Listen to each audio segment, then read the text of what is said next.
of a day, and thank you for tuning in to part 2. Here we go. So, as we left off with, I had my Bistek Chamorro cooking at high, and it's about ready for the next process. The next process, and when I say process, it means next step.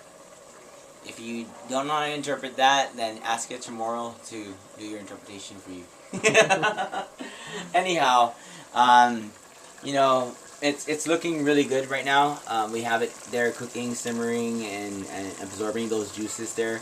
I have already removed the ginger. That's a process that I did not feel like was necessary to have in the video, but I just removed the ginger in this step, and now my next step is going to be to season the Bistek Chamorro to be sort of like how your grandma makes it.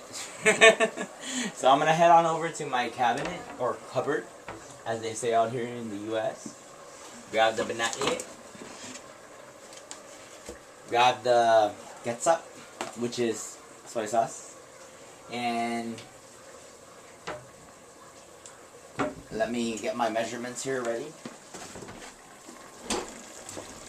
We have a really good thing going here. We have the savor juice from the tsokti water, and you know, just whatever comes out of the garlic, onions, and ginger. And so the next step is to savor that taste, get that taste that, you know, that our locals use. And from what I learned from my grandma, Nancita to Diego and Nancita Borja, this is what I learned. I'm gonna put in about 2 tablespoons of Kikkoman soy sauce. To add that, yo, add that salty taste. And then the key ingredient to almost every Chamorro stufao, I'm gonna add about 2 tablespoons of vinagre or vinegar.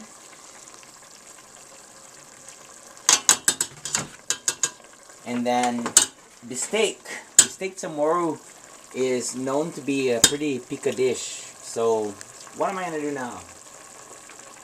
First I'm going to put the vinagre to rest where it should be. And then I'm going to come on over here. And am I opening the right cupboard? Am I? I don't really know. No. Not cupboard, more like refrigerator. Ooh, look at that turkey. I'm gonna get my don't need an ansi because I like things pica, and so does every other Chamorro. So does. So I'm gonna throw don't need an ansi in there, 1 tablespoon. Fill that baby up. Now that's a spicy meatball. Yeah, ball meat. Everything in Chamorro languages, or lingahi in Chamorro, is reverse. Anyhow, I added my vinegar, I added my doni or my pepper, and now what I'm going to do is I'm going to add some black pepper, just because we like that zing there in that taste. Babe! Babe!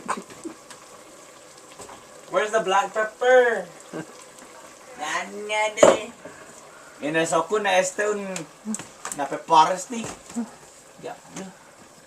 Nanya to sinyo un sodai black pepper, or I can't find the black pepper. Oh, estigi magi.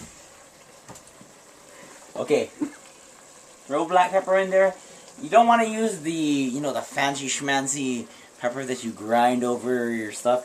Make sure it's McCormick. Okay? Why are you laughing, John? Say McCormick again. Yay! And after that, you got it looking pretty much like... Wow. Look at that, dude. It's looking really good. Or that man masa. Okay, so, you know, we got, you know, vinegar. We added vinegar. binaki. We added some black pepper. We added binansi. We added... Oh, we forgot to add a sikat. Salt. Salt in Chamorro language is a sikat. So, this is like one of the familiar salts that we use in Guam. I know out here in the mainland that we have like all kinds of different salts, like turn it over your food, whatever. But anyways, salt is salt to me. Salt. So I just added about half a teaspoon of salt to this. And my next step, look at that. Zoom into that, John. Zoom into it. Or zoom in the English language. Now, what I'm going to do is... I know that, you know, with all due respect to the Chamorro people, I know that flour is not really an additive, but it really spices or spruces up our ingredients. So, what I'm going to do is I'm going to try to look for that measuring cup and get like 1 cup of flour.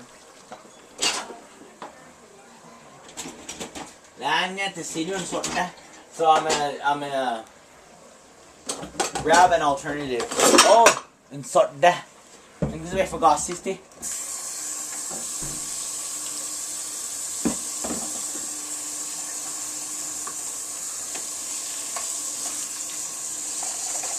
Asagwao. Para pansan, pag sisi na dyan na time man, no? Or wifey, can you please come and wash these dishes in the English language? Anyhow, it's okay. I'll whip this up real fast. As long as you see no more bubbles, you're good. So, oh, wait. Let me do 1 cup. Cold water always. Grab that flour. And what I'm going to do is, because Bistek Chamorro, it's not like a very thick paste, I'm just going to add just about 2 tablespoons of flour. Or flores.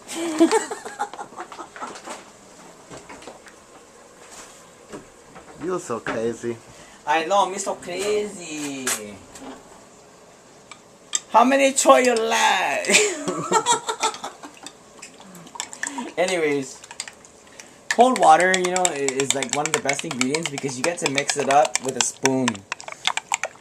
Sort of like when you're making beef stew. You know, beef stew in our language, beef stew is the way you actually say it. So this is all ready to go. I'm adding my 2 cups of flour here. I'm giving it a paste that our Antigu ancestors don't really do, but I like to do it because it just gives it that pizzazz that you need to present your food, right? So that flour there is my own technique here. Anywho, once you get that going, you know, you don't need to wait for that process to materialize. You just want to throw in all your peas. So that once you have all your peas in here, the last step here in the process is to change your heat from high. I mean, mind you, you've had the meat cooking on high, and you know it's been like hulling the cooking process. But what you want to do is you're gonna put it to medium, and there you go. That's how it looks right now. And tune in via picture to see the final product, because it's gonna be about maybe 3 to 5 more minutes of this process here, and then you'll see via the picture of what you'll be able to click on the link for on YouTube on how the final product looks. Okay? Si Juice mo asi para todo, but oh wait, my buddy here told me to remind you guys that the Nancy again. I use it as an additive, but everybody knows finadeni, right? Finadeni. That's what we're gonna use to garnish the taste of this bistek. And anyhow, I just want to say Sidus Maasi para todo Finatamizu. And to everybody out there, thank you guys for tuning into our local cuisines and like taking interest into what we're all about. I really appreciate it. Go todo. So anyhow, I'm gonna have this here just simmer for about 5 more minutes, and you guys will see the end result via pictures. Okay, John, thank you, my brother, for being my marketing strategist, for being everything. I mean, you've really inspired me to continue to do this, and everybody out there who likes to, take to the trend of Chamorro cooking, more props to you. And I don't mind sharing my local secrets because, better food for everybody, right? Alright, peace out.